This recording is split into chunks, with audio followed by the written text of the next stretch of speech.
Hello, everybody, and welcome to the Backlot 605 podcast.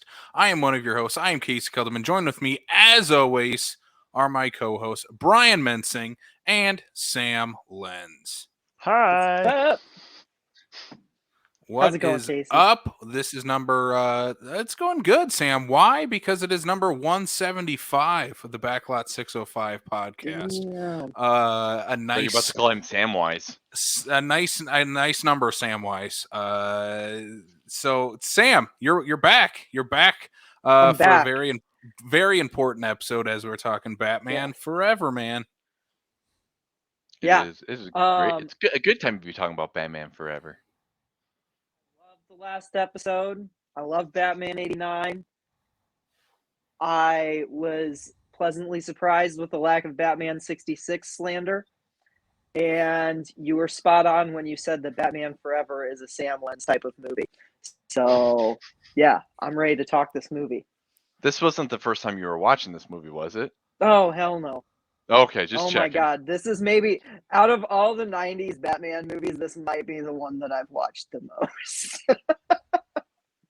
It's not It my definitely has- favorite of them, but it is the one that I probably rewatched the most. It's got a great rewatch Yeah, ability. absolutely. I think I'm with you, Sam. I think this is the one I've probably watched the most, just because of how many times I watched it as a kid. And Yeah. the soundtrack is amazing.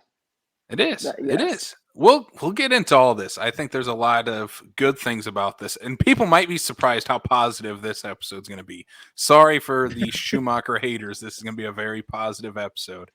But before we get into today's topic in Batman Forever, we need to introduce our guest, welcoming for the first time to the show, the host of My Favorite Movie is Larry. Welcome to the show. Hey, it's me. I'm on a show. Hello. Thanks for having me. Oh wait, sorry. Is there a voice requirement? Did I have to go low?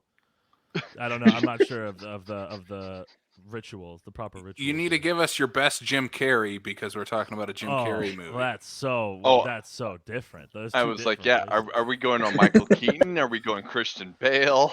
I mean, I mean, there are so many lines. You know, which one to start from? This is your brain on the box. This is my brain on the box. We could go for days. Well, Larry, we are glad to have you on. I will ask for a Nicole Kidman quote later on in the show from you. I'll let you build up to that one, though. But You got me. There are plenty of those too. there are plenty of those, and we have that's a later in the show type of quote, especially in all of the sexual tension that is in this movie with Dr. Chase Meridian and Batman. But before we get to that, Larry, let's talk a bit about your show. My Favorite Movie is. Describe the show. What is it about? What do you talk about? I assume you talk about people's favorite movies. Oh, well, your intuition is a good one. I mean, again, thank you so much for having me. It's a pleasure to be here, and it's a pleasure to be here to talk a little bit about my show, which is, as you said, it's called My Favorite Movie Is. It's a podcast dedicated to helping, film fans and cinephiles articulate why we love our favorite movies so much, and, when we articulate those things, how we can look for those things, in other movies that we watch, and how we can just be a bit more aware of the power of film and how film impacts us so deeply. So every other week we sit down and we talk to a fellow film lover, passionate movie fans. Some of them are filmmakers in their own right. We sit down, we talk to them about their all-time favorite movie, or whatever comes closest. Some people have a little bit of trouble, but we sit down, we talk about a movie, and we just dive into the things that they love about it. The things that really impacted them when they saw it, how it changed them, how it broadened their perspective, how it maybe showed things about themselves that they didn't know, or maybe began a love or an interest in something. It's really a wide variety. We have 10 episodes so far, and we've covered a really wide gamut. We've covered everything from classics like Back to the Future. We've talked about the Texas Chainsaw Massacre. We've talked about what's in it, like Godzilla.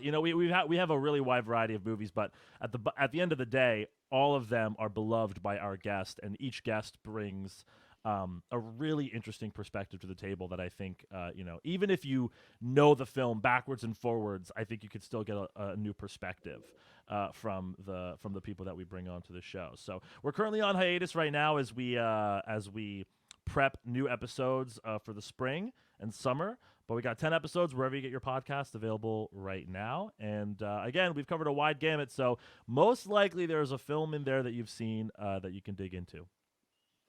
Yeah, Nice. absolutely. Go check it out, people. I've listened to a few episodes of the show already, and if you like our show, if you like last week's guest Andy, the fat dude digs flicks, you guys are gonna definitely dig my favorite movie is. So Appreciate it, definitely Casey. Thank you. go check it out. And as I'm gonna try to segue into today's movie, I'm gonna ask because I actually don't know. Has anyone done a Val Kilmer, Jim Carrey, or Tommy Lee Jones movie yet on my favorite movie is? It's funny you say that because no, I actually don't think that any of those actors have been covered. So here I am, bringing the goods. So for anyone out there wanting to talk man of the house, maybe you need to hit Larry up then. Listen, I know there are a lot of Cable Guy fans out there who are just clamoring to talk about that forgotten classic. Please hit me up. I do appreciate the fact that you had to go through 2 different episodes just to cover Back to the Future.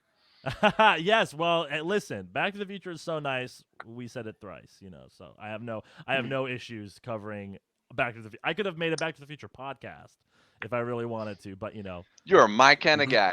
duty calls, for other films need the spotlight. Right. You're just hitting all the good points here with us. You're hitting Back to the Future. Yeah. You're hitting Why Jim am I Carrey. even here, guys? Why am I even here? This is why you're here Exactly. to share your movie love with all of us that we're so passionate about Well, too. we've And picked a great movie because I love this movie, so I'm really excited to talk about it. like I said at the top, this is going to be a very positive episode, people. Positivity. We need more of that in film culture. We Yes. do, Oh, yeah. especially talking about the Joel Schumacher Batverse that kicked off here with 1995's Batman Forever. Just released a few years after Batman Returns, a movie that was marketed towards kids. Batman Returns, and if you have watched Clearly that made sense. some of the infamous videos of kids talking about it, kids were not happy apparently with Batman Returns. I don't know How why. could they not? I don't know why. I watched that all the time as a kid. I turned out fine. Yeah. Are you sure? Of course. Yeah. I mean, I'm here. I'm still here, so clearly it was fine. I still think for me, Batman Returns might be my favorite live action Batman movie. Mhm. But I also as a kid, it did scare the shit out of me. It's truly there a were horrifying multiple. film. Yeah, I mean the penguin and the nose bite, that kind of shit was oh my god. And there was nothing. We returned with Batman Forever, and there's nothing scary about this whatsoever. No. At least as a kid. As an adult, you realize that there's some choices that were made when they made the movie that were questionable and scary. But in terms of scaring kids, the closest thing you get is these two, and really is this scary at all? Not at all. I don't know. Being a young kid, seeing all that prosthetic on Tommy Lee Jones's face, I'd be freaked out. That dude was scary before the prosthetics. That's true. Very true. By then, Tommy Lee Jones is already weathered. Now, if they would have done this to Billy D. Williams, True. it would have been scarier. Very true. Very, very true. The scariest that's my thing biggest about complaint with this one. No because Billy D. because somehow Harvey Dent went from black to white. And somehow they act as though the chronology is the same, as though this is actually a sequel to Batman Returns. That's my favorite part is when Dr. Chase goes like, I hear you have a thing for women and with whips or, with leather and whips and whatever. And I'm like, am I really supposed to believe that happened before this? that these movies are connected in any way? All right. Because it clearly even looks like the same Wayne Manor at that Wayne point. doesn't even look the same. Yeah, I mean, I think Alfred and Commissioner Gordon, I think, are the only two surviving casting choices. Mm-hmm. So You're like, right. it's They're very the ones to strange. make it through the first 4. Yeah, it's very strange. I guess it was because like technically Burton and Keaton were in negotiations to work on this film at some point before they dropped out. So I guess when they were working on the script, they just sort of went along with it. Like, yeah, this is the next Right. one in our series of movies, even though truly it feels like its own canon of a Batman universe. I would also say though is that it's for the sake of, especially for the sake of Gordon and for Alfred and whatnot. That's the reason why most of us, that benchmark for any time we compare Alfred to anyone who's played Alfred, it's always to Michael Goff. Yeah. His version of Absolutely. Alfred. Even I've said this before is that we looked at Michael Caine. Michael Caine does an amazing job, but the first thing you immediately go is, how does he compare to that Alfred? I agree. I totally agree. Mm-hmm. So I think it's one of those things. Recasting other characters or not, I think those were the two characters where it's like I'm glad they didn't, because I feel it would have been a lot more hollow to the previous performances. I'll agree with Alfred. Jim Gordon's just a bumbling buffoon. Yeah. Well, Yeah, I was about to say. that- yeah. he started out that way. agree Let him ride the 100% wave. with Alfred. He just turns the Jim light Gordon on. just- Oh, Batman, you're about to sleep with this doctor that I brought in. All right, I'm going back to bed. Like, what are you doing? Guys, I You're watched the police this movie commissioner. this Signal morning. too. Like, what the heck? He was really running behind. I'm like, dude, Mhm. what's going on? Guys, I watched this movie this morning and I could not, like, when you're talking Jim Gordon, I can't think of a face. Like, Well, I mean, can't I think like of the guy's face. See, He's I do. bushy. I He's like can. bushy mustache, short, stout, Yeah. bushy mustache. That's it. Mhm. That's all you need. Maybe the reason why he resonates a little bit more with me is I was essentially more of an adult at the time when this movie came out, as opposed to you, for example. You're like, what, 2 when this movie comes out? 1? 0? Dude, yeah. But I'm watching it as an adult now, and I still like he's made no impact on me whatsoever. He is a very unimpactful Jim Gordon, kind of throughout these movies. He has more of a presence in the first Batman that we talked about last week. Yeah. Returns, I can't remember really anything with him. Here, he's just kind of, like I said, a bumbling buffoon. I don't remember Batman and Robin anything besides Same Arnold guy. Schwarzenegger for a long time. Same guy, I believe, in Batman Yep, and Robin. same They guy. kept them consistent. But so this movie, we got to talk about the change in tone that we go from Burton's movies to Schumacher's movies. I think a vital thing that in terms of our discussion from '89 to this one is Batman Returns falls in there, and maybe we should talk about that just for a brief minute, because that is inherently darker than Batman '89. Both in the look of the movie and the tone as well. Like Sam said, Danny DeVito's Penguin bites a guy's nose off. Like there's a lot of stuff that you did not see in the first Tim Burton, Michael Keaton Batman movie. That's then they kind of gave free reign A to woman Burton, gets and pushed he's off like, a skyscraper 3 different times in the movie. yeah, Like Catwoman, Batman murders a there's lot some of weird people. fetishism going on with Catwoman, like just all throughout, like really from the get. Danny DeVito's Penguin is like really horny for Catwoman in it. Super It is horny, yeah. maybe more horny than Chase Meridian in this movie. I don't know. I think they're definitely Horniness duking is it a out. pretty consistent virtue throughout the movies, Yes. if we're being honest. That is true. See, that's what I love about these '90s movies. Is they were super was the horny. I was gonna say it's the birth of the modern day BDSM.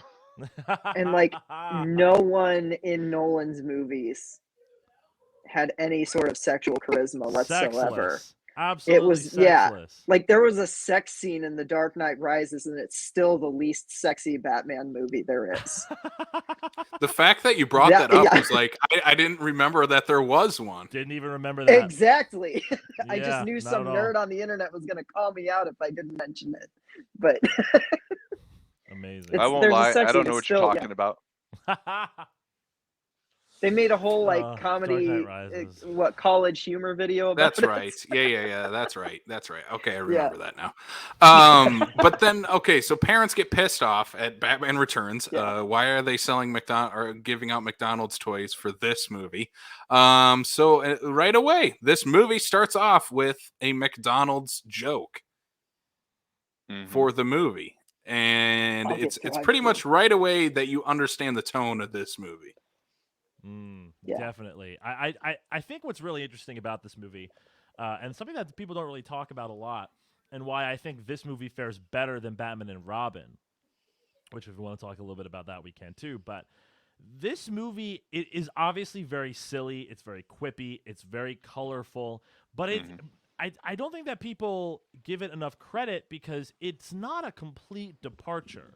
Like, it's not like 60s Batman where everything is studio lit and there's bam, pow, like there is a lot of Burton's gothic design in Batman Forever. Like I revisited all of these films very recently for this podcast, and also just because I adore this series of movies just for a variety of reasons.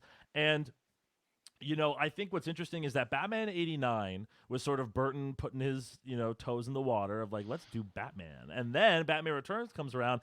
Burton just goes all in. He's just like, we're going to make Gotham City the bluest, most tall buildings, Gothic. Like, I feel like I'm in Notre Dame when I see all of the buildings in Gotham and Batman Returns. And then when you go to Batman Forever, I don't think it's all entirely lost. There is like this dynamic feel to the film, and even though it's very, very silly, there is still this, the horniness is just a part of it. Like the energy, like I still feel like it's there. Like when I'm watching this movie, like Tommy Lee Jones and Jim Carrey's performances are obviously much more comedic, but and they're much more kind of I'd say almost vaudevillian in a certain way. Like they feel like their arms are flailing around, with every line that they speak. But it never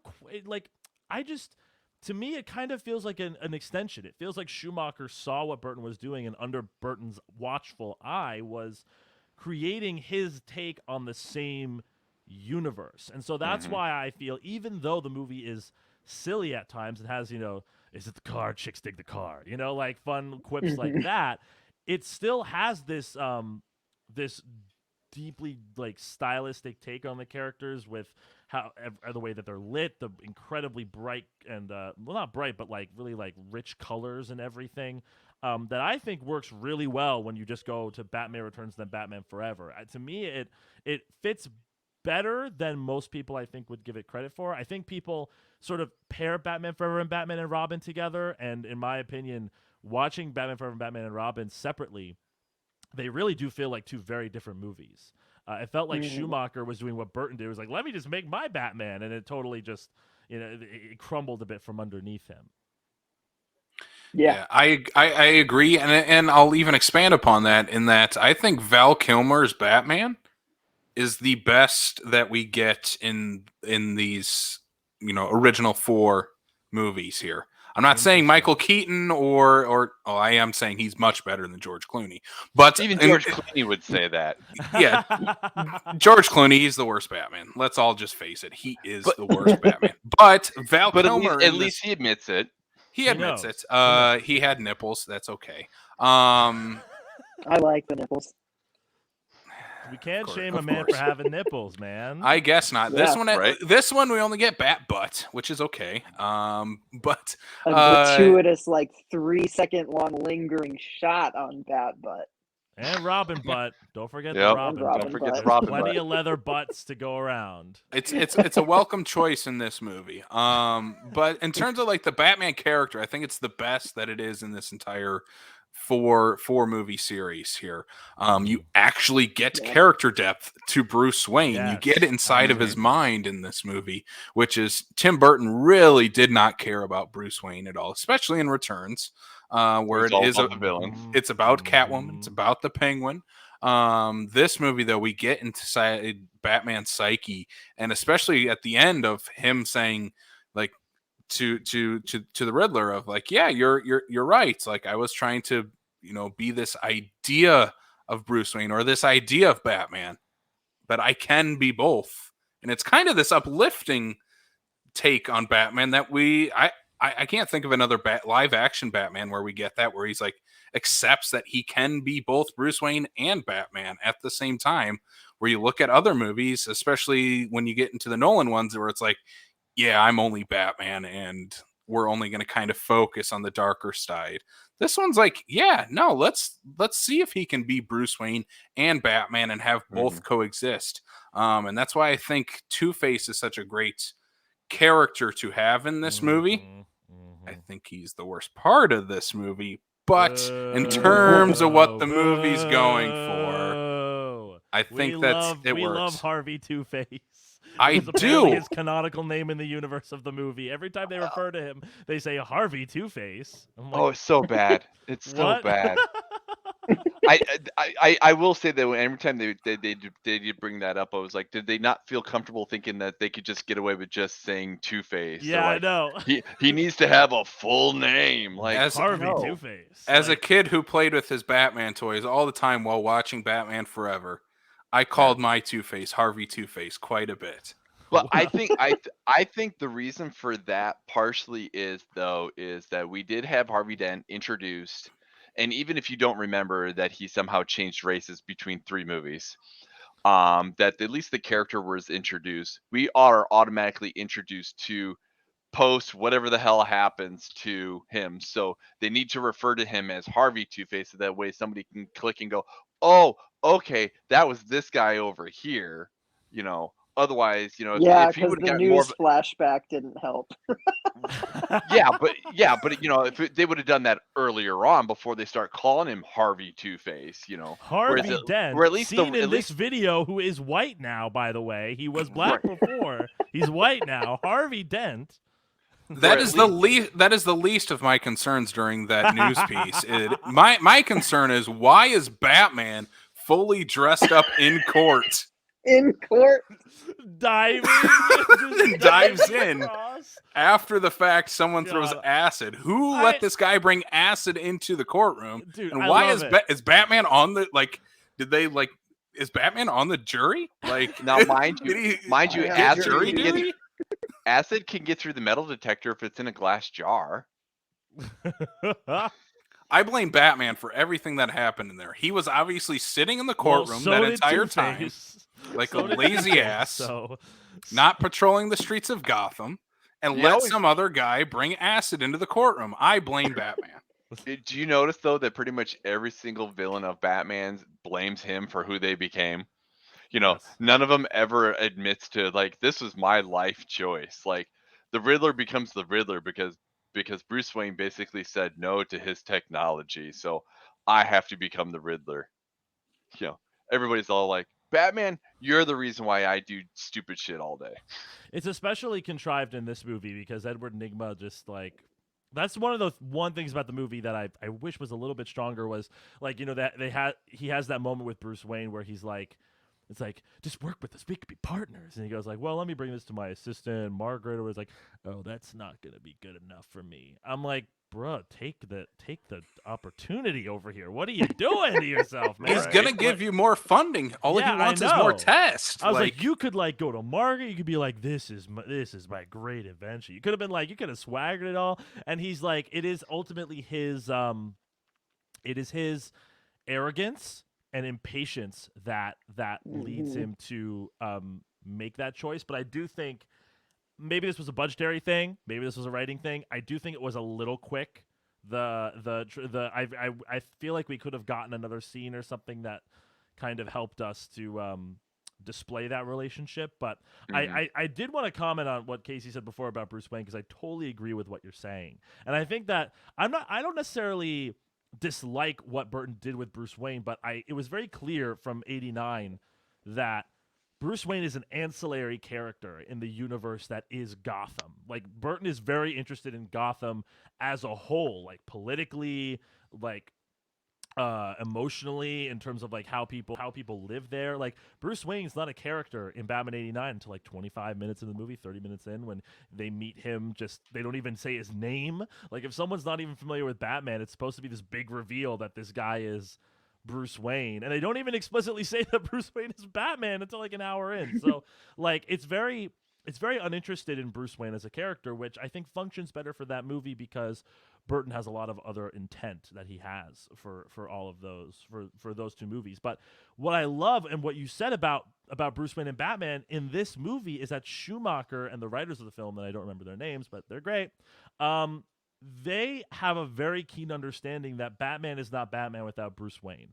And they are really interested in telling this story about not just the duality between Bruce Wayne and Batman, but the duality of Bruce Wayne, like as a character, like him, how he, has this vengeful side of him that manifested Batman versus this more like sentimental side of him, which is brought out with, Dick Grayson and Chase Meridian. I can't remember. Is it Meridian Chase or Chase Meridian? Meridian. Chase Meridian. Because at one point she says it's Dr. Meridian Chase, and I'm like, wait, what happened? It's at the very, very end too. It's the last time we hear her name. So good job, Nicole Kidman. But like, it's just super interesting that this movie really tackles the psyche of Bruce Wayne as a character, and I think that's just an extension that this movie is just really about like the duality of people. Every character in this movie is dealing with two sides of who they are and having to like reconcile that. And, like that's why Two-Face is such a perfect character for this movie, because that's his entire thing. He's obsessed with justice and truth or chaos and destruction. And like, how do we balance it? Because something that's very interesting about this movie that not a lot of people pick up on is that Two-Face is technically two personalities. He does have borderline personality disorder in this movie. There are times where there's that great moment where, like, I don't know, I think Batman's been captured by Riddler or something, and it's like, and Batman goes like, well, this is between you and me. And then Two-Face comes out and goes, and me. And then swaps the face like, and me. Like, he's two people, which I wish they brought out more because I thought it would have been perfect for the movie. That's my I think that is my biggest problem with the movie overall is not necessarily the characterization of Two-Face, because I think it's great for the story and what they're trying to do with Batman, and the elements of Batman and Bruce Wayne, and then introducing the Riddler, who's kind of this anarchic character who wants to be, again, idolizes Bruce Wayne to an extent that Bruce Wayne doesn't exist, that he idolizes. Yeah. I just don't think Tommy Lee Jones was the right guy for me in this. I don't think, because and the hard thing is he's going up against Jim Carrey. True. Where this is peak Jim Carrey in this movie, coming off his breakout year of 1994, and coming into this, if I'm not mistaken, this is right around the time also with like Cable Guy, where like Jim Carrey's the highest paid actor in Hollywood, period. That's this era of Jim Carrey. And to have Tommy Lee Jones try to out Jim Carrey, I'm like, because they are. They're literally it doesn't each work. other. And it doesn't work because he never can get the one up on Jim Carrey, because there's no one else like him. I was gonna say that's the problem though with casting Jim Carrey in this role at this time, is that there would have been nobody that could go toe to toe with Jim Carrey, in terms of the silliness, which is why I kind of wish that if you do have somebody like Tommy Lee Jones, that they would have played it more straight faced, more serious. Even with the dual personality, you could still do the more. I mean, I think of Aaron Eckhart from the Nolan trilogy, is that he was definitely showing a bit of that psychotic break, but he was still, the more calculated individual coming from being a lawyer and stuff like that, where you're not gonna compete with Jim Carrey in the 90s. It's not gonna happen. So you shouldn't have tried. You should have made him like the yin and yang, if you will. If Carrey's going to go to 11, you need to have, Tommy Lee Jones be the more subtle, more divisive one. It's interesting how they chose to like characterize Riddler and Two-Face in this movie, because in a lot of other adaptations, Riddler is like kind of silly, but like when I think of like my personal favorite Batman is Batman the Animated Series. That will always be sort of my top tier, Mhm. my all-time. That's like my Batman for me. That's like the Batman I will always cherish. And in that movie, the Riddler is much more kind of this like suave kind of like, oh, Batman, you should solve my riddles. You know, like he's not like this like I'm the Riddler. You know, like he's not like this like zany Joker-esque, you know, kind of character. And I think that it was very interesting that they sort of took this version of the Riddler and they really incorporated a lot of Jim Carrey into it. Like when you watch interviews with Jim Carrey, he says that he was basically channeling Fred Astaire, and he has this like song and dance man kind of. I have my cane and I'm whipping it around and I'm on my tippy toes and I'm dancing and I'm doing all this stuff. And it's funny because Two-Face is usually the more aggressive character. Like in Batman the Animated Series and a lot of other adaptations, he's like really the grisly, like, I'm going to get him, you know, like kind of character. And so I think Tommy Lee Jones is actually doing that really well. Like I think that in a movie without Jim Carrey, Tommy Lee Jones's portrayal of Two-Face would have been pretty in line with the inspirations that this movie took in terms of like the comics and that era that they were channeling. But I think, and I'm not saying this is bad. They're like Laurel and Hardy in this movie. I love the combination of them dearly. But like I think the choice to have Jim Carrey sort of make the Riddler something of its own beast entirely does sort of water down the distinguishment between the two characters, and we sort of get like, as I said, like a sort of Laurel and Hardy routine as opposed to like straight man, funny man kind of routine. Yeah, and that's something Tommy Lee Jones does so well. Look at the Men in Right, Black movies Yeah. that came out like just a few years after Guys, this. we have to swap the casting. We should have swapped the casting. That's the problem. I fixed it. There you go. I'm out. or we could have another hypothetical of this movie universe. Leave Billy D. Williams to be like the cerebral Two-Face of Batman. You ruined me. Now I need to go after you. And then you can have Jim Carrey be zany Jim Carrey. Because I think he is just a goddamn scene stealer in this movie. He brings such a high level of energy.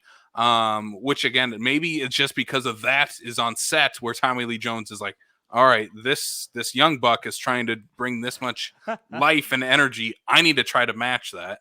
He definitely tried, and that shows the actual behind the scenes hatred that these two had. I think more so Tommy Lee Jones just hated Jim Carrey more than anything. I think it was pretty one-sided from most accounts. I don't think Jim had an issue with Tommy at all. No. I do get what you guys mean. Like, there's no straight man there. Personally, I find it kind of awesome that Schumacher just lets him dial it all up to 11. It's true. I said it in my Letterboxd review. I know this is like still pretty tonally far off from like Batman 66. And you guys know how much I love that movie and that series. But to me, like having Jim Carrey and Tommy Lee Jones being at 11, like cackling and like in all these goofy outfits and doing all this crazy stuff, it so reminded me of the interplay between like the villains in Batman 66. And in that aspect, like that's where it hits me and I'm like, yeah, I love this. For me, that type of zaniness works better in this movie than it did in 66. Because there's a point in this movie where it's like they're showing a montage of when they team up, and it's just these quick, brief scenes of them like robbing banks, and it's it's so much fun. Great. Like, show me how to punch. Riddler is wearing a tiara, or a crown or something. He's like, I've lost count. Hysterical. All the different, and you can't tell me that tiara was scripted. I don't even know, dude. That's the thing about Jim Carrey. Like, I'm a massive Jim Carrey fan. Very, very big Jim Carrey fan. The Mask and Liar Liar are two of my all-time favorite movies. And when you do research and you listen to commentaries, all the directors are like, yeah, Jim would just want to get like 20 takes of one comedic beat. Like, he would literally do the same lines or the same comedic beat 20 different ways. And we'd have to take 3 takes in. He was like, no, I want to do this. I want to do this. And apparently Schumacher just totally let him run. So, like, he would do 1 take for the scene and then 1 for Joel. And he would just sort of, like, I can't imagine that baseball moment where he's like, and shoot, throw it. And, like, he just throws it and he's like, boom. boom, and like spits on the ground. I can't imagine that was in the script. There's no way. He No. absolutely improvised that. There's got to be so much Jim Carrey improv in this movie. I mean, there's a lot of the stuff. I mean, like to Casey's point of, this version of Riddler is clearly a Jim Carrey-esque. Like Jim Carrey brought himself into this and whatnot, and just wrapped the character of the Riddler around him. And I imagine, I picture like Jim Carrey's dialogue is like, here's the points we know you need to hit, and here's your character. Everything else is on you. There's because that this beat where point he's is dancing. Remember when he's dancing when he's first hypnotizing his boss, and he goes like, "I got all your brain waves," and I'm like, it has to have been improvised. He had to have just done that on the fly. There's no way. Yeah, absolutely. The thing that I love about Jim Carrey's performance, especially you bringing up the Fred Astaire quote, is it's very vaudevillian, very song and dance. Like the amount of looks that he goes through in this movie, from like the long-haired beatnik to like, all the way to the end where he's like fucking David Bowie in a glitter spandex suit and his hair all like, I just love how Jim Carrey cranks up his performance. The costumes and makeup crank up his look to the point where I just think, and I also, going to the prosthetics with Tommy Lee, the first time I have ever noticed this in the opening credits, Rick Baker did these effects. I had no idea. I saw his name. I'm like, oh my God, that's so cool. And I think that this movie is pretty poorly acted at times. I think intentionally a lot. It's very campy in the performances. And that's where I picture any of these first four Batman movies as, to me, I feel that they are modern day versions of the 66 Batman. In the fact that they are campy. They are darker. They're more neon lights, if you will, and whatnot. But like, my thought is that if 66 Batman would have happened in 96, it probably would have looked like this. Campiness and all. Definitely. Well, and the thing is, like, you have the cheesy dialogue, the cheesy moments, like everything with Robin's pretty cheesy, but it's also great. I love everything with Robin in this movie. The real like artistry in this movie that comes through is in the set design and the costumes and the makeup. I mean, it's an incredibly gorgeous movie from start to finish. And the whole time I was watching it today, I'm like, God, they just don't make colorful superhero movies like this. They don't make hardly any superhero movies like this anymore. Because I'll piggyback off that with the production design of this movie. Of every set is so incredible. Like you look at the different layers of this movie. Like you have the Riddler's apartment, which is like just this cluttered mess of an apartment, but it's like super long. Where you have Two Faces, where it is the two sides. Having the dark side and the light side with a random Drew Barrymore in this movie. Perfectly cast. I always forget I she's love in Drew this Barry movies. until I watch it again. Such a random casting of like, all right, then the next year you're going to be in Scream as like the selling point of the movie, but here you're in Batman Forever as blonde girl who wears white. Like her name is Sugar. Her name is Sugar. No, it's blonde girl who wears white. Is the other one named Spice? Yes. But every time, usually it's like every couple of years or something I pick up on this, whatever. And I agree. Those two though, even though they're not utilized much and they're just basically there for background and whatnot, every time both Drew Barrymore and Debbie Mazer both show up, I do get that grin on my face like, oh, I forgot about these two. But I love those small little interactions that they have to show the nice side of Harvey versus the dark side of Harvey. Like there's always the two pieces that they always bring together. Like I think of like the dinner scene. When she's talking like Drew Barrymore on the Sugar side, it's like, this beautiful, wonderful, elegant dinner. And then here comes Spice with the big old spit roasted pig on a stick kind of thing, and lights the cigarette with the blowtorch. It's beautiful. It's beautiful. This side so you, this side so you. Yes. Such a Oh great, my again, God. like Jim Carrey being Jim Carrey in that. Yes. But like Yeah. the set pieces in this movie are insane. Like the opening set piece of him Two-Face robbing the bank and pulling the vault out of the side of the bank and lifting it up. Like what is this? What is going on? And then flying it through Gotham City, through a billboard, ends up hitting what's the Gotham Statue of Liberty called? Whatever it's called. Oh yeah. Ends up there, like blowing up there. I'm like, that's the opening like 15 minutes of this movie. Yeah. And it is And- insane. And you think the Fast and the Furious is going overboard? No, not at all. They definitely took inspiration from Schumacher. When will Batman Yeah. go to space? This is the question. No, I need to piggyback off of this because, like, dude, rewatching these, even Batman and Robin, which has its own problems, but like, man, I miss when superhero movies used to look like this. I really miss when we could just revel in the like total quirkiness. absurdity and the quirkiness of all this. Like, just to like briefly sort of bring this movie in a modern context for me, like as much as I enjoy dark and gritty takes on Batman, some of my all-time favorite takes on Batman are, dark, gritty, real, Dark Knight is an all-time classic. I love a lot of the animated films like Batman Under the Red Hood and The Dark Knight Returns, classics. Even the animated series, has its moments of absolute disturbingness, which I love, in a critical way. But it's a guy in a bat costume.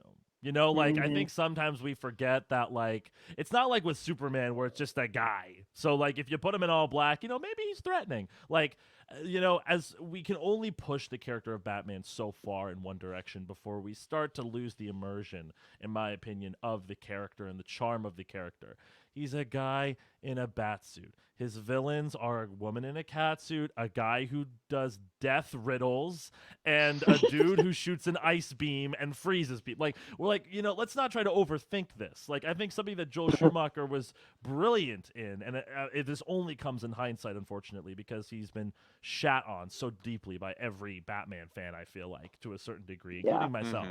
But something that was brilliant about him that I don't think we appreciated in his time was that he didn't overcomplicate anything. He was just like, I want to make a fun, goofy Batman movie, and I want to challenge people, to give them this like dark, brooding character and have him like smile. Like, you remember there's that shot where he goes to Chase's apartment and Chase goes like, I'm not interested in you. He turns around and just like gives the goofiest smile. It is the most meme-worthy smile ever. It is. I love it. I love it.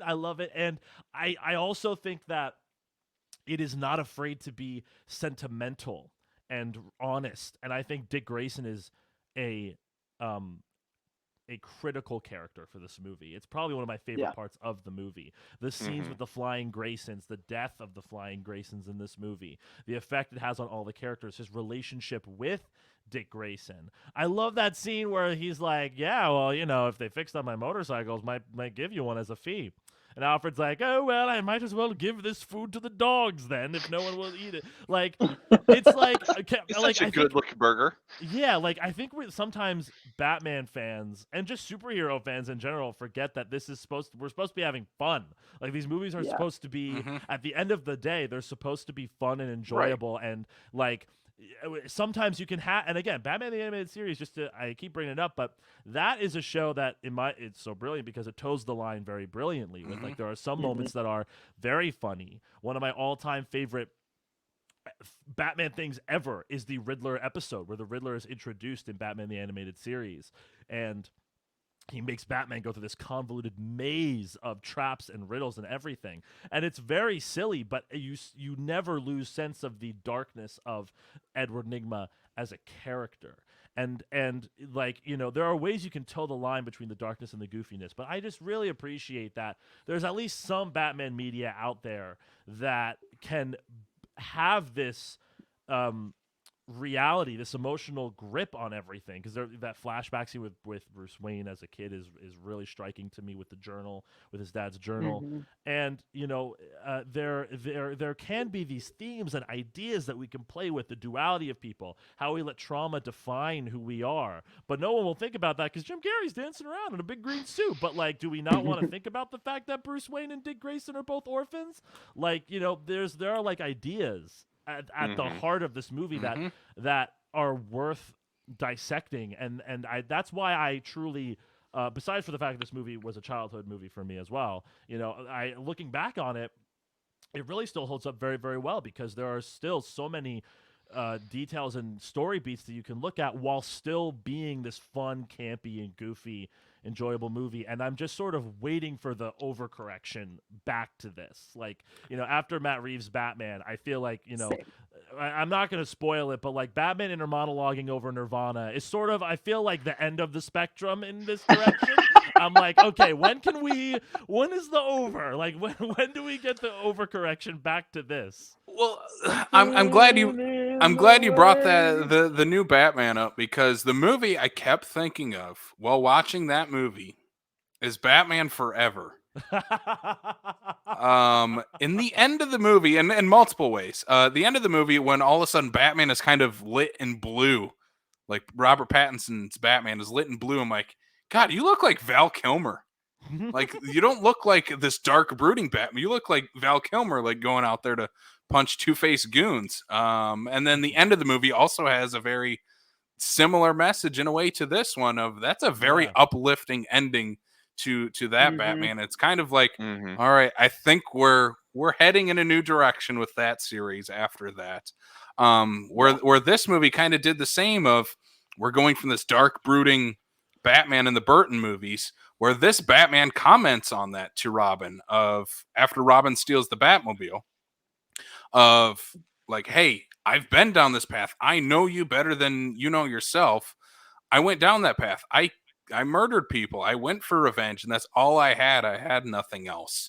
And he tells, Robin that. And I think having Robin say by the end of the movie of, I don't know what the decision is going to be by the end of this movie. I might kill him, but you can tell in the character that there is a little bit of, yeah, this guy probably does know what he's talking about. If he's kind of laying this out on the line for me, of I know the story of the myth of Batman in Gotham, but now to see the man behind the mask and see the vulnerability, I think that really speaks volumes that this movie kind of doesn't portray very well, but it's there if you want to look for it. And I think that's the biggest thing of this movie is it's all there if you want to look for it. And why not look for it? Because Schumacher and crew put it in there for you, for us fans to find. And I just think that I too many people do just genuinely get chills in the third act when they finally like reconcile the differences that they've had throughout the movie, and they team up, and you have that like handshake moment, and Batman goes, a man has to make his own decisions, and it's just like, oh God, it gets me. It's set up and it pays off. And like, yes, could execution be a little bit better in general? Probably, but it does enough to where I am so invested in that moment that I don't care. Like, I genuinely think that this is we brought it up. This is the only Batman movie in this series, in this 90s series, that actually has anything to say on Batman. And that central relationship between him and Robin, like, Chris O'Donnell nails his role too. Like, Totally he's a young actor. He absolutely could have fallen flat here, and I don't think he does. I think he gives a lot of emotional depth in his performance.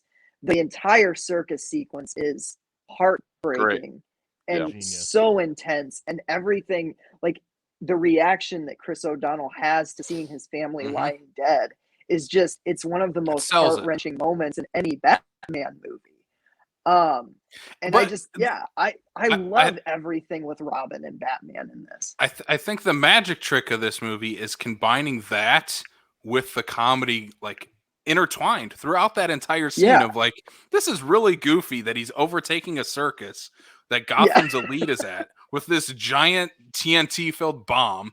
that apparently Robin can lift and throw out of the top of the circus That is such tent. a 60s bomb, by the way. Did It you is. notice Right. how that is absolutely. so obviously an allusion to Batman 66? Like, I mean, come on, like talk about just obvious references to that comic book era and to the show. And during You that have to scene, I'll just expect bring Chris out. O'Donnell to say some days you just can't get rid of a bomb. I mean, he does say holy rusted metal Batman. Holy rusted metal Batman. Like, I thought that was For me, great. that is I thought one. it was For me, hilarious. that is one of his best lines because That's hilarious. Yeah. you throughout the entire movie, you're introducing Robin. You're like, you want to get that corny joke in, but you're like, okay, we're kind of playing these movies semi-serious now, so we're never gonna get the joke. And then they find a good solid way to be able to throw the punchline in there, have some fun with it without just being a completely throwaway moment. Yeah, there are two things I'll also bring up. One is during that circus scene when Bruce Wayne gets up and in the middle of all the noise he goes like Two-Face, I'm Batman, like it's me, and like Nobody my head cares. exploded. I was like, oh my god. I mean, obviously, when you think about it in the sense, it's a little silly because like if anybody's next to him goes like. Well, yeah, Chase is right, like literally right next to him. Yeah, I know. But in a certain context, it is this like beautiful. I mean, I feel like it could have been this great moment where like all of them, because Two-Face says like it's a good possibility one of you could be Batman, you know, which I think is a brilliant observation that I wish the movie kind of like hit on a little bit more. But I would have loved if like all of the people in the crowd were like, yeah, I'm Batman, like they do like this whole like oh I'm wait, Spartacus moment. who's Batman? Yeah, and then but I do love They're that giving moment him where their he goes, like, jerseys so Rudy can play. yeah. No, but I love that moment because to me that is the most telling moment for Bruce Wayne, in my opinion, because Bruce Wayne has that line later in the film where he goes, if Batman could have saved your parents, I would have. And he literally says it in the circus. He's like, I'm Batman, like me. Like I think, first of all, that's a fucking wild moment. That is like no other, I don't think any other Batman like fanatic or anybody touching this would ever do something like that in their Batman movie, because it's too like, what, Batman can't admit that he's Bruce Wayne, you know, like there's like, we feel like we have these conventions for the Batman character that we have to follow sometimes, but like to me that moment is huge, and I love that just from an interpretive standpoint, you know, what that can mean. But I also I really love, I just want to just piggyback off what Sam was saying, and I really love their relationship because Robin has to sort of like, I think something that is at the heart of this movie that people don't talk about is that this movie is really about like trauma and like how we like, do we allow that to define us, or do we blame other people for our trauma, or do we try to grow from that? That's kind of like a Batman thing, you know, not to make it too pie in the sky, but that is just a cornerstone of the Batman character. So we have two villains who choose to blame Batman for their own misgivings and their own, you know, traumas. Like Two-Face blames Batman for getting scorched in the face by this mob boss in the middle of a courtroom, even though obviously perhaps thanks to Zack Snyder, it's only the second stupidest thing that has been in a courtroom in a DC movie. So Grammys peach tea.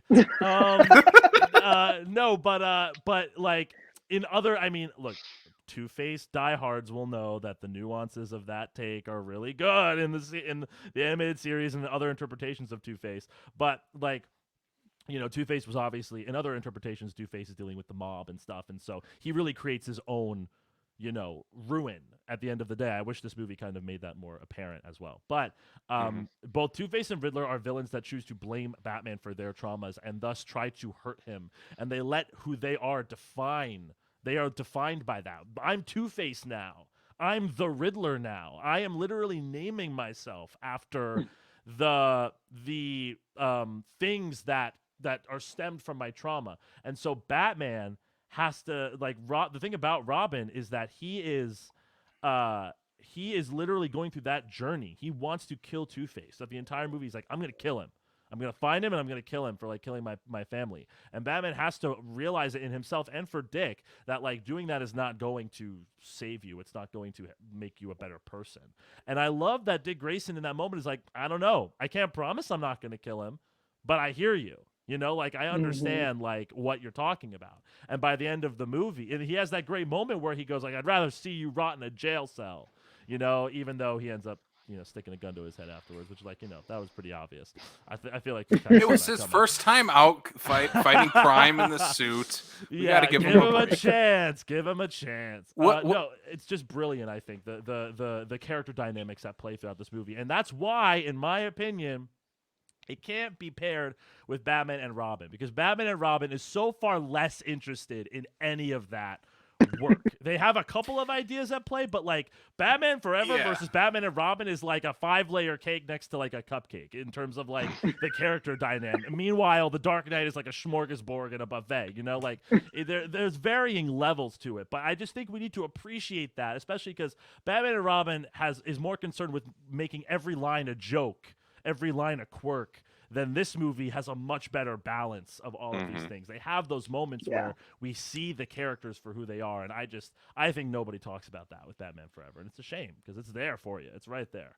I think Batman Forever had a lot of super potential. I think they just got outweighed, and I think the reason why people give it so much like negativity is because of the neon, because of the Jim Carrey going to 12 kind of thing. Like if you would have had maybe somebody in the Riddler spot that would have been a little bit more like you made mention about like the suave version of that you see in like the animated series, somebody who could be a little bit more in the same tone of like what a normal-ish Two-Face would be and whatnot.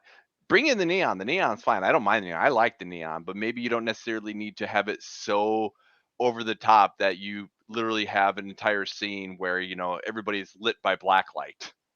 I love that scene. It's so good. That entire end scene, by the way, like the finding Riddler in his headquarters or whatever, and there's question marks everywhere. Brilliant production design. You talked about the production design before. We have to shout out that moment because the ending set piece is incredible. So much so I was looking up like behind the scenes stuff. They couldn't shoot that on the Warner Brothers backlot because they didn't have enough room to build that set there. So they had to go. I don't remember where else they had it, but they had to go somewhere else just to build it. And another thing, to kind of compare this to modern blockbusters, superhero movies especially, this movie's just at a solid 2 hours, and we're talking about how much they fit into this movie of Batman gets an arc, Robin gets an arc, I don't know if Two-Face gets one, Riddler gets an arc in this movie and so does Chase. Chase Meridian gets an arc too. She does. She gets to bang Batman by the end. My favorite ending part of any good arc to any movie. My favorite part of her arc is when she gets Batman, or like her and Batman are ready to consummate, and then all of a sudden she's confessing her love for another man. And I'm just hilarious. Like, why are we doing this? This is so great. That's like that scene is like some Disney shit. Like that's like, it's so funny. Like the kind of like dramatic irony going on during that whole scene, ending with that goofy smile. It's probably one of my favorite scenes in the whole movie. When and by the way, like thank God Joel Schumacher had the balls to have Batman just make out with a woman in the suit. In the suit. And I could take this more seriously than when they did it with the Killing Joke, when Batman and Batgirl consummate in their own thing. I love how we all hate that, but I watch it here with this character and I'm like, I'm down. I want Batman and this woman to screw. I want him to be wearing the helmet. I want him to wear the cowl. It's so, I'm just like, yes, Batman, you get it in the suit. I love that. I love that a woman could fall in love with Batman. Like, that kind of alludes to the Matt Reeves movie, too, where it's like, I love that characters can fall in love with Batman as Batman. I think that's a brilliant idea. I think that adds so much to this movie. I mean, it does kind of make me wonder if the logline of this movie was just like, Bruce Wayne navigates parenthood for the first time while also trying to bone his therapist. Like, because seriously, like, that's the Bruce Wayne story in this. Like, more or less. And I love it. I also do, love that it's that great. when he gives that like I said, meme worthy smile after, it's Yeah. kind of like a character moment for It Bruce Wayne is. too, of like, huh, I don't have to be Batman to get with this girl. Because I don't Yes. want that. I want to be Bruce Wayne myself and get the girl. And I'm like, that's such a goofy way to go about it, but it totally works. And like I said, He a wants to be able to meme-worthy bring moment. he wants to bring the eye candy out. He wants to be able to do it in public. The other meme-worthy moment I have is where he's flying the bat jet, and like Gordon has the sign up, and he just like quickly like looks over at him, just gives him a big thumbs up. It's Yes. like yeah, Gordon's gonna see that. Why? I cannot tell you guys how many times I've used that thumbs up meme in my life. It's so perfect. I love There's it. two other like meme worthy, like internet needs to be talking about these more. Is the guy who plays the security guard in the opening. How awful he is in this movie, but it is so hilarious. Oh Well, yeah. like my shoes are burning. My shoes are melting. Boiling acid. That They is should've such a got Don 66 Knotts My hearing reference, aid. though. That's such a 66 reference, though. Boiling acid. I that should be on a plaque. I want that. I want that poster. Boiling acid. And I can't remember if this is the same character or someone just looks exactly like this guy. But at the Riddler's party that he has, after Two-Face invades, Batman comes crashing down. And you just have another person, yeah, Batman! Just some random extra just yelled, yeah, Batman! I don't think it's the same Isn't guy, that how but I we kind all of feel, hope that though? it is, of like, he's so excited that, yeah, Batman saved me this one time, and he shows up at this party, yeah, Batman! I mean, I'd say the same thing. I mean, Joel Schumacher has the best Batman entrances. I think every single time Batman enters the room, it has to be through a glass ceiling. So that way every character can just be like, just like coming down. Like it's like something out of an opera. I would say that I would be like, yeah, Batman. I'd be like seeing him come down like this. I'd be So all for it. what we don't know is that that's like the first time that Schumacher's seeing it. You know, maybe that's the first scene, and that's still Schumacher in the back yelling, "Yeah, Batman!" It's actually Joel Schumacher saying that. Yeah, Batman. It might be. I don't Let's know. make- It's let- hilarious either way. 'Cause Let's turn this lie into a truth. Let's make it. We say it enough times, it'll become part of the Wikipedia page. Every Oh, time I truly. watch this movie, that guy just stands out to me. Especially, he's standing right next to Nicole Kidman, who's like, oh my God, there's Batman, you know? And then you Yeah, just have this acting. random extra, yeah, Batman! Hey, maybe that's why. Maybe it's that great sound design is why they got, being able to pick up the extra and why they get nominated for an Academy Award. There you go. Also, we need to talk about that the Batmobile drives up the side of a wall, and it is insane and awesome in every way possible in this movie. Oh, Yeah. come on. Yeah, As a teenager, that's one absolutely. of the best things to watch. I remember watching this, going to the theater to watch this, and that part happens, and you're just so like, that's freaking awesome. It's amazing. That is a great, and I just love how Two-Face every single time he's like, "No!" You know, like when he can't defeat Batman, and I Like, love that like he finally has him cornered, and Batman just drives up a wall, and he's like, "Ugh, "Why won't you die?" I want to ask Two-Face more like, why does his henchman see the Batmobile going up a wall and just be like, you know what, we should probably hit the brakes instead of just ramming all of us into the end of a dead end alleyway. Like I mean I love the effect as he's driving up the wall and you're seeing all these car crashes below him, but I'm like, you need some better goons, man. Why Joel did Two-Face Schumacher dress up says- like an old lady with a carriage? Because I don't know. he was trying to stop him with Oh, with right. the rocket launcher. But he did, like, Because he it could have was just walked it out was with a the rocket reference launcher. to the Commodore Schmidlap costume that the Penguin uses in Batman 66. I like to think Sam Raimi stole the same costume for the first Spider-Man, where Green Goblin For the dresses up Goblin like in a lady. the Yep. area. Cinematic the- parallels. Imitation is the best form of flattery, right?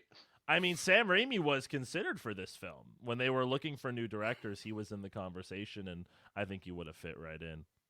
He still says he wants to do a Batman movie, and I'm like, after Ugh. Reeves is done, let him. Like, let Sam Raimi make a Batman movie. I want to see that. We need to overcorrect back Oh. to silly Batman. And this has been Raimi a would. long time coming. Ugh, we Would, gotta. because I love his Spider-Man movies, but they are goofy as hell. Mm-hmm. I love it. Mm-hmm. He would be Well, perfect tonally for a Batman movie. Maybe by the time Matt Reeves gets done, Raimi will be done with Doctor Strange, because you can't tell me that they're not going to try to do another Doctor Strange and have Raimi come back. That, they will, he'll get done with that. Reeves can get done with his Batman, and he can just cross over to the other side and give us a nice dark, Raimi, funny, R-rated. I want to see an R-rated Raimi do this.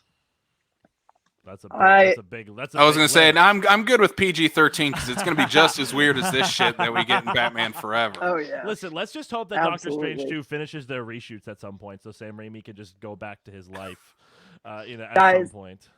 I saw the Doctor Strange 2 trailer for the first time on the big screen when I went and saw the new Batman movie. Like, I'd watched it on my phone or whatever, but that's not the same. Watching it in the theater, I was like, my God, this movie is going to slap hard. Like, oh my God, I'm so stoked for it. Like, It's going to be huge. Fucking goosebumps, man. Like, yeah. All right, boys, let's get to our final thoughts here on Batman Forever. I will start here. I think this is a much maligned movie. Like Larry was saying, people often bunch this in with Batman and Robin. I don't think that's warranted. It's just because it's Joel Schumacher doing both. I don't think that comparison is apt. I think this movie alone is kind of its own little breed of Batman movie, where it combines the 66 campiness, a little bit of that darkness, especially in 89's Tim Burton's Batman, while also being its own thing. And I think when people talk about this movie, it's usually Jim Carrey is the first thing on people's minds when it comes to this. And I don't think there's anything wrong with that. He is a scene stealer in this movie. He is like the movie star when you're looking at, mid 90s, action comedy stars. He's the guy that's going to stand out in this movie. But I don't think that should be taken away from anyone else in this movie, especially Val Kilmer, who I think is the most underrated Batman by far. Yes. For a long time, I considered him my favorite Batman. I still think he's probably top 3 for me. It's getting tougher every time they have a new Batman, but he's still up there, even though he got the one outing. So if you're out there listening and you listen to this podcast and you're like, yeah, I haven't seen Batman Forever in a while, maybe I should revisit it. Yeah, go revisit it. Look at it through a different lens and try to pick out some of the bright spots in this movie, and some of the kind of deeper elements that Schumacher was going for. And Warner Brothers, I know you're listening to this. They always listen. All the brothers of Warner listen to this. And the sister Dot. Please release the Schumacher cut. There apparently is like a 45-minute longer cut of this movie. Are you kidding? Release the Schumacher cut. We don't need any more Snyder or Ayer cuts. No one wants that. We want the Schumacher there's cut. no sugar and spice in that cut. I bet you sugar and spice are way bigger in that cut. Not even joking. I bet you that there are bigger characters in that cut. There's like a giant man bat prosthetic thing that they were using. Like, yeah, you got to look up some of the set photos from the cut footage because it's unreal, man. They go into a lot more Batman stuff in the longer cut, even. So, for as excited as we were about Batman in this movie, there's more of it somewhere in the Warner archives. Yep. I want it now. I mean, I'll just piggyback off of you, Casey. My final thoughts are very similar. I love this movie. I have for a very long time. I love the campy, over the top tone of it, while also staying fairly rooted to the Burton movies, and that aesthetic. I love the colors. That there's a lot of stuff, like just the colorful nature of it, the Art Deco design, the makeup effects, and I think a lot of the good that's in this was carried over to Batman and Robin. I just think some of the good from this also wasn't. It took some of the good stuff and left some of it behind, because Batman and Robin definitely has a few of the same strengths that this one does, but just it's not as well written. I think Jim Carrey is incredible in this. This is one of my favorite Jim Carrey roles. I would agree with you, Casey. Like, Val Kilmer's up there. I don't know if he's top 3 for me, but he's up there on my Batmans. I love his performance in this movie. I think that Nicole Kidman is hilarious in this. I think she's doing the best in kind of a thankless role, but something that she's clearly having fun doing. And yeah, just overall, this movie's a blast from start to finish.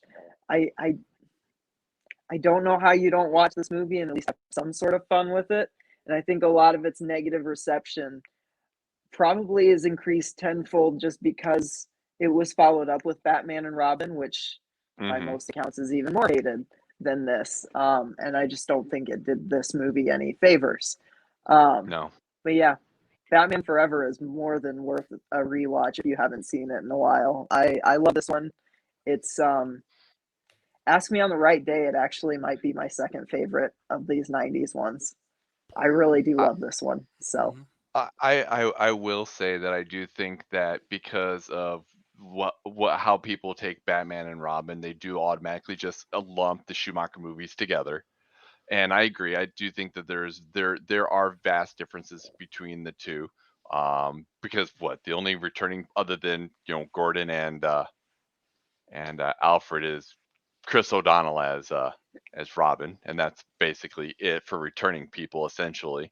But no, I agree with you. Like for me, for the 90s, whatever. But for the sake of 80s and 90s Val Kilmer though, like I enjoyed seeing him as Batman because I grew up between like your Top Gun, your Real Genius. Shortly after this is when he does The Saint and stuff like that. Like I'm a big fan of like the late 80s and 90s Val Kilmer and whatnot. I think he does a phenomenal job. I have those times where like some people give me crap because there are those times where like for the sake of so well who plays Bruce Wayne better, who plays the Batman better, there's always that conversation. Like if there's one thing I like about Val Kilmer's adaptation of Batman is he does for me a better Bruce Wayne than what Keaton did. Like I like Keaton's Batman, but I like Kilmer's Bruce Wayne better. I always have. The one thing I would also say that is one of the things I appreciate, and I bring this up a lot when it comes up to certain movies that utilize it very well, is we when we talked about Batman '89, if there's one thing that's super synonymous for is A, the score, but B is the Prince soundtrack. There is no solid thing for Batman Returns, and then as you put it, they try to correct the ship again and went this way here.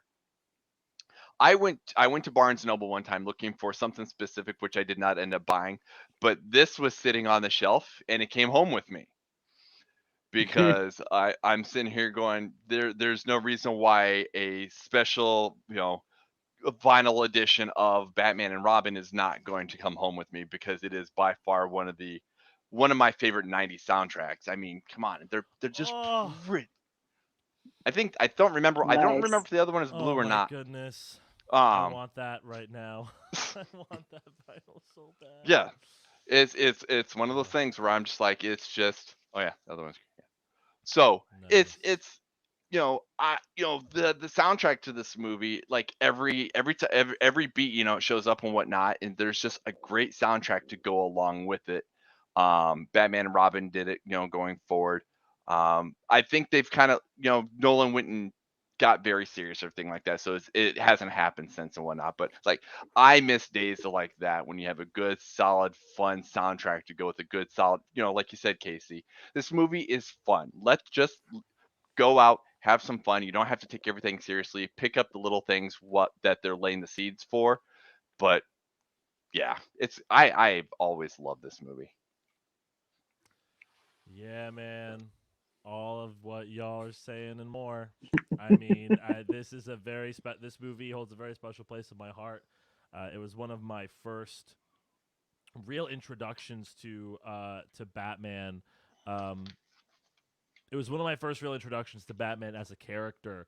I watched Batman '89 when I was probably too young, and I was exposed to Batman the Animated Series. But this was sort of the next one after that, and I love Jim Carrey to pieces. So this has been an all-time favorite of mine for a long time, and in revisiting it for this discussion, which was maybe the first time I'd watched it in at least like 5 or 6 years, maybe more, I totally love it still. And I think that, we're sort of in a period of the film discourse, if you will, where, the silly is no longer something to mock or gawk at, but something that can be appreciated as its own beautiful art form in and of itself.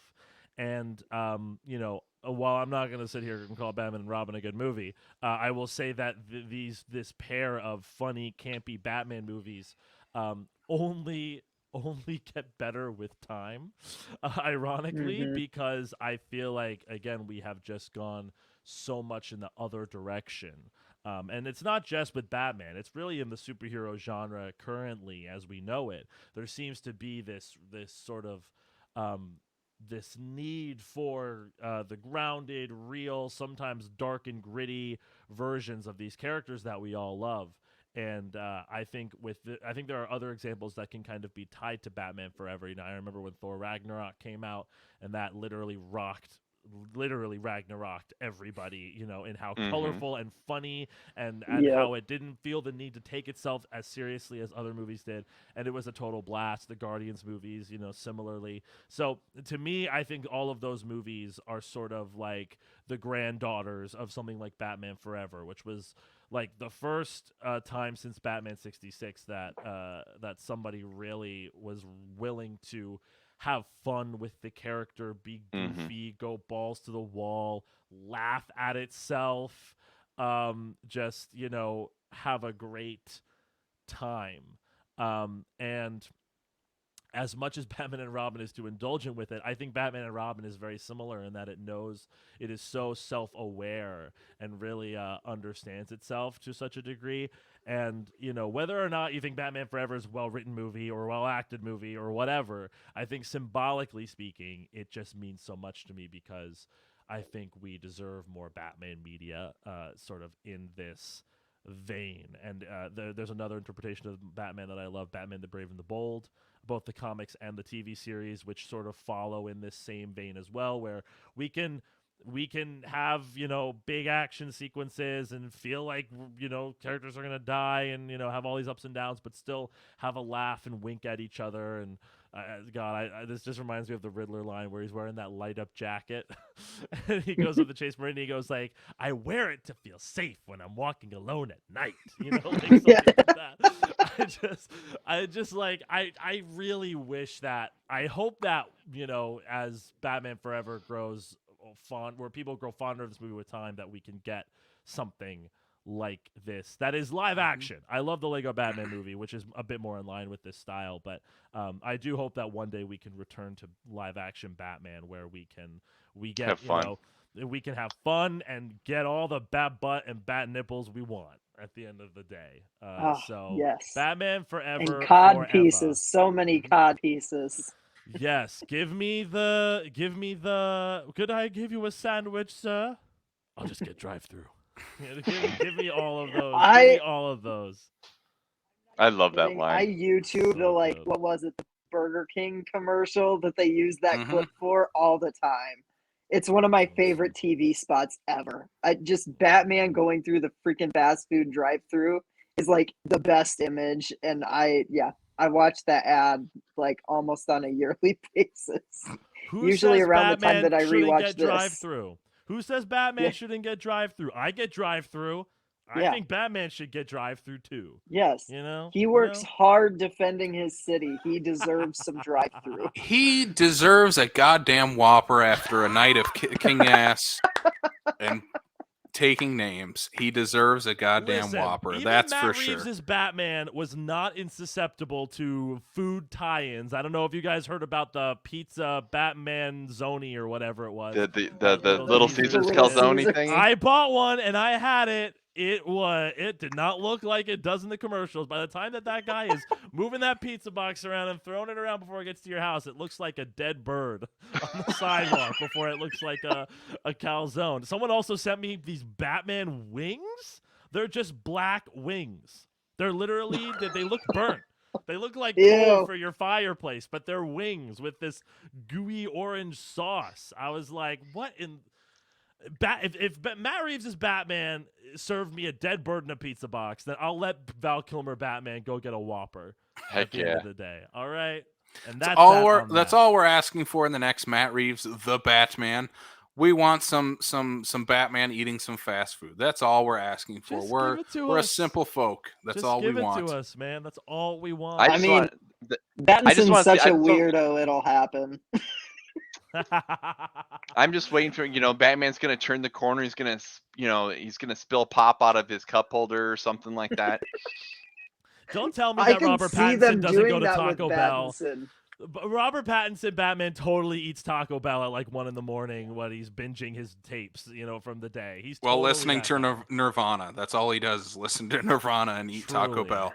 I'm He's waiting living for the the dream, Batman- but Where he's like swiping refried beans off of his like chest plate as he gets out of the Batmobile. Like, oh god, I'm here, Alfred, get the power Commissioner. washer. I'm here. Hold on. I'll take 2 Doritos Locos tacos. You forgot the sauce. What is my Doritos Loco without my sauce? Just that SpongeBob moment. It's like, how am I supposed to enjoy my pizza without my drink? Just like that, but with Bat Pat. All I we're love it. asking for, Warner Brothers, please make it happen. Last question that we have here before we wrap things up. If you're going to watch Batman Forever again, which all 4 of us definitely are going to watch Batman Forever again, what movie are you going to pair it with for an ultimate double feature? Batman Great Forever and question. blank. Trick question being, you cannot pick another Batman movie. Of course. Darn, no Oh, Batman and Robin. Great question. Jeez Louise. I'm gonna go first. I'm gonna pick an obvious one. I'm Go gonna for go it. with another movie from the '90s starring Jim Carrey that I love very dearly, also based on a comic book. I'm gonna go with The Mask. You dirty bugger. I knew you were gonna take. I knew you were gonna take Sam's. Or An Casey. all-timer. I had to. I love that movie. It's one of my favorites. I remember, much like the original, much like the Batman movies that I watched as a kid. I watched it young and it scared the crap out of me, and it just intrigued me. So I kept going back to it, and yeah, it's one of my absolute favorites. Chuck Russell, great director. He needed to do more. Between this, his Nightmare on Elm Street 3, and then his '88 remake of The Blob, he's incredible. He fires on all cylinders. Mm-hmm. One of my all-time favorite films right there. Great. So, do you have to think about it, Casey? Now that Sam took yours, No, I'll just go with my backup Jim Carrey answer. Something tells Jim, me you knew that you were gonna need a backup, didn't you? I was There are like, so someone many might good take the choices. mask on here. There are so many great Jim Carrey Sorry, choices. You Casey. can just pair along with this one. Hey, it's all right. I got to bring up another movie we talked about way at the beginning of the show. I'm going to pair Batman Forever with The Cable Guy as my double feature. Another maligned 90s movie that is starting to sort of pick up steam of, yeah, this was kind of ahead of its time and something completely different than what was coming out. Highly recommend The Cable Guy, this dark comedy. Jim Carrey's character kind of in a way is very similar to the Riddler in this movie, of just trying to fit in any way possible. Also obsessed with TV, as he kind of is in this movie too. So that is my connection. Val Kilmer is a much better foil than Matthew Broderick, though. Indeed. Indeed. Another Sorry to Mr. Broderick. loving Yeah. all the Jim Carrey love in this discussion right now, man. It's bringing me back. My pick is not Jim Carrey related though, so I feel What like what I'm is a yours? hypocrite. My pick would probably be Dick Tracy. While I was watching this movie, I kept getting like Dick Tracy. It kept reminding me of Dick Tracy, the sort of the colorful yet still very dramatic, um, at times very dark feel behind it. I feel like Dick Tracy is also a movie that was perhaps maligned in a similar way, where not that people, I mean, the source material on that one was always going to be a little funky, but I think that it was such a different, unique movie for the time period that people didn't really know how to respond to it, especially with such a prestige star like Warren Beatty, in the hot seat. And But an unrecognizable Al Pacino. yes, and a completely unrecognizable. Talk about prosthetics, a completely unrecognizable Al Pacino. It was. I only discovered it a few years ago, but it truly feels like these two movies would fit very, very well together. Just stylistically, I will say that Dick Tracy is probably, at the end of the day, if you want to try to get qualitative, is probably the better movie just in general. But Batman Forever and it are sort of, I feel like they are kindred spirits in that way. Oh yeah, I would certainly say with that. I mean, I've brought up Dick Tracy when we were talking Batman '89, and Yeah, yeah, I do feel that, like, Dick Tracy and any of these first four Batman movies really could take place essentially in the same totally. time, the same universe, just matter of you know because you look at, I mean, even with all the neon lights and all the future tech that is in Batman Forever, everybody's still driving 1930, 1940 kind of cars and whatnot, and Right, so it yeah. still has that throwback feel to it. So I do feel that they seem like they would be in the same universe. Um, I'm going to throw this a little bit different here. I actually have one of two that I would think I'd actually have some fun with this here. Um, the first one I would actually say is the I mentioned here just a little bit ago is Val Kilmer's follow up after this is The Saint, where he plays the thief for hire. I think would be a fun little one to pair this up with, just because of him going from the hero to not necessarily the villain, but from the hero to the criminal, if you will. It's a good, Mhm. fun little movie. Again, I liked my '90s Val Kilmer. The other one I think I would have a little bit of fun with this here, since we haven't really brought up a whole lot since, is pairing up with another wonderful, quirky one of Tommy Lee Jones, and go with Natural Born Killers. Mm. Wow, that's a wild pick. One of the best comedies of the 1990s, Natural Born Right? Killers. Yes. Running joke on our show, Larry. Running joke on our show. Yep. I had a feeling. There was a lot of very pointed line from Casey there. I like Natural Born Killers a lot. I would not mind watching that movie alongside Batman Forever. I don't know how I'd feel, but I will do it. Yep. Just make sure. The other day, Just make sure you watch the director's cut so you can see his head on a stick by the end. yeah, the other day I watched Kung Fu Panda and then I watched Scream. So I can't talk Oh about God, I I can't talk love about what both of double those. features. I can't talk about what would make a great double feature because I don't even know. So Any kind of double feature. I have probably done that double feature before. that is what happens when you have a friend who has both Netflix and Paramount Plus. Welcome to the Yep. streaming age, folks. Yep. I love it. All right, boys. Let's wrap this thing up. This has been a blast. I'm so glad we got to shed some positive light onto Batman Forever. Hopefully, it receives a reevaluation by others as well. But let's get to the plugs for the show. First of all, if you want to hear the rest of our Batman series that we got going on for the entire month of March, including next week's episode on Batman, Mask of the Phantasm, we're dipping our toes into the animated realm with the best animated Batman movie, Mask of the Phantasm. You can subscribe to us on Apple, Spotify, Google, Stitcher, Amazon Music, and on YouTube to catch all of our previous and upcoming episodes. Brian, where can they follow us on social media? On social media, they can check us out on Facebook, Twitter, Instagram, and Letterboxd HQ, all at Backlot 605. You want to join the conversation with us also at the South Dakota Film Community Group. Filmmakers, film lovers, film enthusiasts, people who love talking about movies, join the conversation there. Also, too, Sam, where else can they check us out? Well, if you like this and you want more, you can go to patreon.com/backlot605, where we have 4 bonus episodes a month. We are extending our Batman theme to our Patreon this month. So you get 4 more Batman episodes this month, including one on the new Batman. The Then Batman. The Batman. We're doing one on Batman and Mr. Freeze Sub-Zero. Just rewatched it today. That movie's delightful. And we're also doing Batman and Robin, which I'm very excited about. And what's our last one again? Batman Under the Red Hood. That's I right. love Under That's the the Red only Hood. one this month that I haven't seen yet. I'm very excited. You're in for such a treat. I'm Under the Red stoked. I'm stoked. So yeah, check us out there. We're gonna have some fun conversations coming up this month. So That's a yeah. lot of Batman. That is a a lot, lot of of Batman.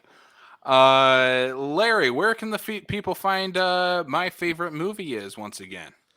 You can find my podcast, My Favorite Movie Is, anywhere you get your podcasts, Apple Podcasts, Spotify, and the whole 9 yards. After that, you can also follow us on Twitter at MFMI Podcast. That's MFMI Podcast, the initials right over here on Twitter. You can also follow me on Twitter at _HeyLarry_. I share all of my unfiltered thoughts there.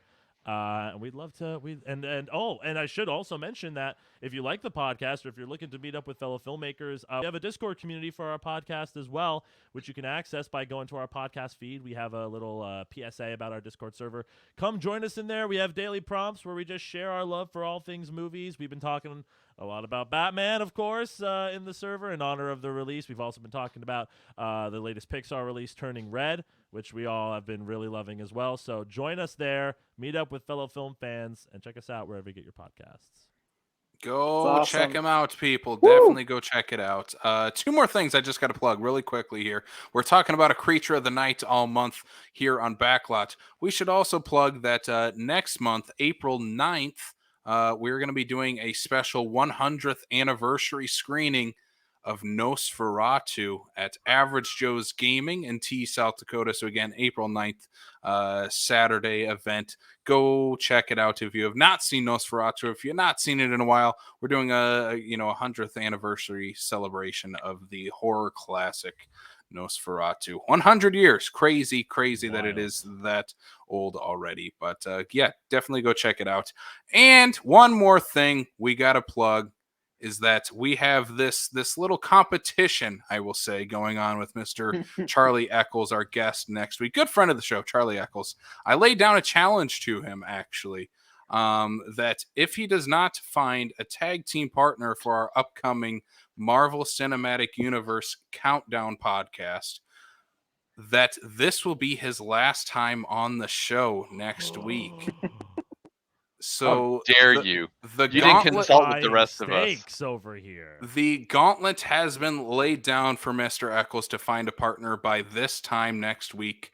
So hopefully he finds a Two-Face to be in his corner like the Riddler had in this movie. So hopefully he can find his backup. So we're giving him 1 more week to find his tag team partner. So good luck, Yeah, Mr. get Eccles. on We it, will Eccles. see ya. Yeah. Good luck. I don't know you, but I hope you do. I hope you find your special someone. You've at least got someone rooting for you, Eccles. I'll be the good-natured Samaritan. Well, on that note, again, Mask of the Phantasm next week, but special shout out and thanks to our guest, Larry. Thank you so much. This has been a blast. Can't wait to have you back on and talk some more movies. Thanks for this has having been me, such a guys. delight, man. This was so much fun. I love talking about movies I can't talk about on my show and other people's shows. It's very advantageous for me. Thank you for having me here. Absolutely. Yeah, absolutely. Any time. Sam, Brian, do you guys have any final thoughts before we sign off for this episode? Oh yeah, Chris O'Donnell's Robin, the really cool drying his clothes scene in Batman Forever, and I never brought it up. That And I scene love is that Yes! sequence. iconic. I think it's the Yes. coolest thing ever, and I just wanted to make sure that we brought it up before we rolled on this episode. Amazing. Amazing. So yeah, that's my final thoughts. Chris O'Donnell's got skill. Admit it. He's got skill. Yeah. Enough said, I guess. Well, I guess on that note, we will see you next time. Yeah, Batman!